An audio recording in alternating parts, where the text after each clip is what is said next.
اگر ایک اولاد کی شادی کر کے ان کی دوسری اولاد کی جان بچ رہی تھی تو وہ کیوں نہ یہ موقع اچکاتے، جبکہ اگر وہ کاظم شاہ کی بات نہ مانتے تو ان کی ایک اور اولاد ماری جاتی، اور نہ جانے بعد میں پشیمانہ کے ساتھ کیا ہوتا۔ تو انہوں نے ایک مدبرانہ فیصلہ کیا تھا۔ پشیمانہ نے ابا کو جاتے دیکھا تو اس کی آنکھوں میں ایک دم سے ڈھیر سارے آنسو امنڈ آئے، جو اس نے آنکھیں جھپک جھپک کر بمشکل باہر گرنے سے روکے۔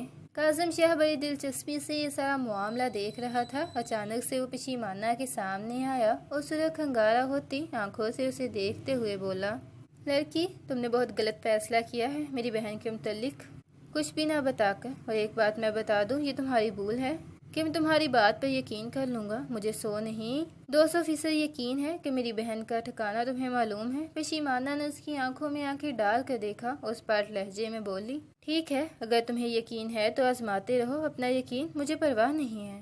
کاظم شاہ نے اسے کھا جانے والی نظروں سے دیکھا، جو بڑے آرام سے اسی صوفے پر بیٹھ رہی تھی جس پر کچھ دیر پہلے کاظم شاہ بیٹھا ہوا تھا۔ پشیمانہ کو دیکھ کر کاظم شاہ کے ایک لمحے کے لیے تو دانتوں تلے پسینہ آ گیا تھا، کیونکہ وہ لڑکی واقعی میں کوئی عام لڑکی نہیں لگ رہی تھی۔ بہت دیکھی ہیں تم جیسی چونٹیاں، اور کاظم شاہ ایسی چونٹیوں کو مسلنا خوب جانتا ہے۔ اس نے دانت کچکچا کر پشیمانہ سے کہا، مگر وہ خاموش رہی تو کاظم شاہ لمبے لمبے ڈاک بھرتا کمرے سے باہر چلا گیا۔ اس کے باہر جاتے ہی پشیمانہ نے گہری سانس لی اور اپنی آنکھوں میں آئے آنسوؤں کو بے دردی سے رگڑ ڈالا۔ کاظم شاہ، دیکھنا، تم نے ہمارا جینا حرام کیا ہے، میں تمہارے لیے جینا مشکل کر دوں گی۔ بہت کر لیا ظلم تم نے، مگر میں خود پر تمہیں ظلم ہرگز نہیں کرنے دوں گی، سمجھے؟ خدا نہیں ہو تم۔ سوچتے ہوئے اس نے غصے سے اپنا دوپٹہ اتارا اور دیوار میں دے مارا۔ ادھر کاظم شاہ باہر آیا تو بہت زیادہ پریشان تھا، کیونکہ اسے اندازہ ہو گیا تھا کہ پشیمانہ کو وہ جتنا بھی ڈرا دھمکاتا وہ سچ نہیں بتانے والی تھی، جبکہ اس کی خاص ملازمہ نے خبر دی تھی کہ گل بی بی کے کمرے میں رات کے پہر کوئی لڑکی موجود تھی۔ اس کے بعد اگلی صبح یہ غلام حسین کی لڑکی گل بی بی سے ملنے آئی تھی، پھر چلی گئی تھی، اور اسی شام ہی گل بی بی حویلی سے بھاگ گئی۔ تبھی کاظم شاہ کو پورا یقین تھا کہ جو کچھ بھی ہوا ہے اس کے پیچھے پشیمانہ کا ہاتھ ہے، مگر یہ لڑکی تو مان کے ہی نہیں دے رہی تھی۔ وہ حویلی کے رہائشی حصے کی جانب آیا تو گوہر بھاگتی ہوئی کاظم شاہ کے پاس آئی۔ کاظم شاہ، تم نے نکاح کر لیا ہے؟ یہ نوکر مجھے کیا بتا رہے ہیں؟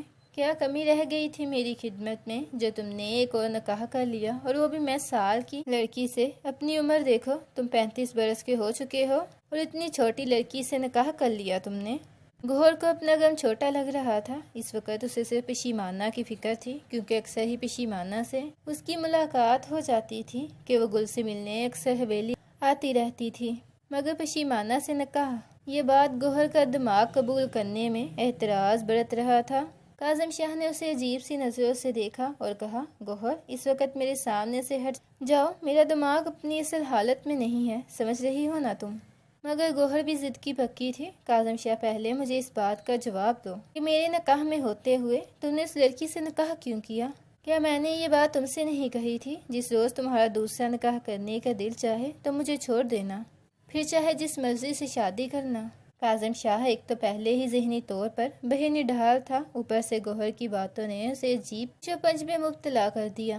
وہ گوہر پر ہاتھ نہیں اٹھانا چاہتا تھا، سو اس نے گوہر کو ایک جانب دھکیل کر پیچھے کیا اور جن قدموں سے رہائشی حصے میں آیا تھا ویسے ہی تیزی سے باہر نکل گیا، کیونکہ وہ سمجھ گیا تھا ابھی کے لیے یہاں آنا یا رکنا اس کے لیے بالکل بھی مناسب نہیں ہے۔ نکاح کرتے وقت وہ حیران تھا اسے گوہر کا خیال کیوں نہیں آیا۔ وہ پشیمانہ کو کوئی اور سزا بھی تو دے سکتا تھا، پھر اس نے نکاح کیوں کیا پشیمانہ سے؟ شاید وہ اس پر اپنی مردانگی ظاہر کرنا چاہتا تھا۔ یہ سوچ کر وہ قدرے پرسکون ہوا اور اپنی جیپ پر اکیلا ہی حویلی سے باہر نکل گیا۔ ابھی وہ سکون چاہتا تھا، لیکن تھوڑی ہی دیر میں اس کا سکون غارق ہو گیا جب اس کی جیپ کے عین سامنے وسیع خان زادہ کی گاڑی آن رکی۔ اور سناؤ کاظم خان شاہ، سنا ہے بڑے پریشان ہو آج کل؟ کاظم شاہ کا دل چاہا اسی وقت وسیع خان زادہ کا منہ توڑ دیں۔ تم سے مطلب؟ میری آدھی پریشانی تو تم ہو، اس دنیا سے دفع ہو جاؤ تو میں بھی تھوڑا پرسکون ہو جاؤں۔ کاظم شاہ نے دو ٹوک جواب دیا، جس پر وسیع خان زادہ کے چہرے کے تاثرات بالکل بھی تناؤ کا شکار نہیں ہوئے۔